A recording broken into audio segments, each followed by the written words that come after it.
Sa isang gulong ang bakal ay may taong malungkot umiiyak.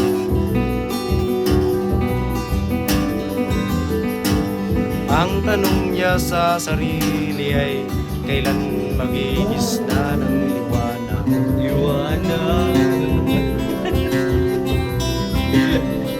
Malayo ang iniisip, nakapuyong niya rin mga palad. Bakit daw siya nagdusa sa kasalanang di niya ginawa?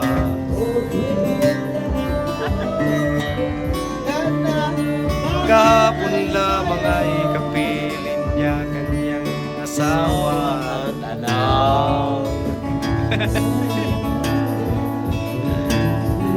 Namumuhay ng tahimik sa isang munting tahanan na may tuwa. Saka ha? Ikaw saka? Ang kaligayahan ay pinutol ng isang paratang sa kanya.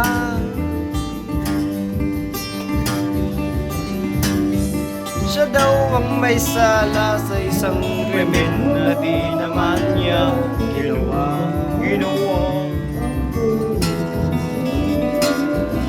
Wala na bang katarungan ng isang nilalang na katulad niya?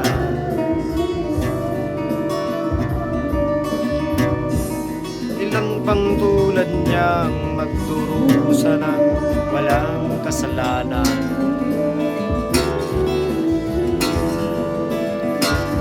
Di ba't ang batas natin pantay-pantay, walang mahirap mayaman?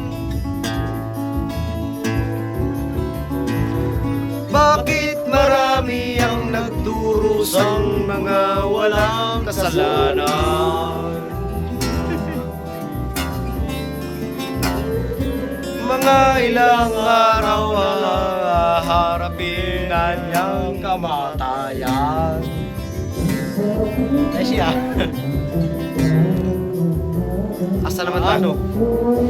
Paano niya isisigaw na sa isadyang walang kasalanan?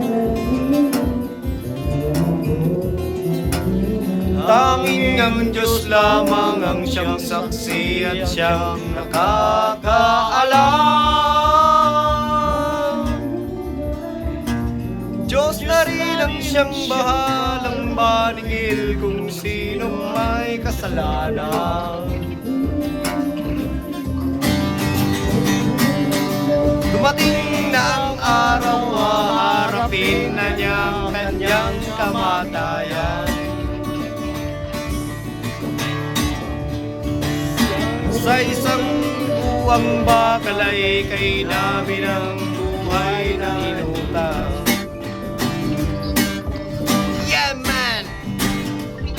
Oo, ang batas ng tao kung minsan hindi mo maintindihan. Yeah, man! Ilan pang tulad niya ang nagdurusa ng walang kasalanan. Siya.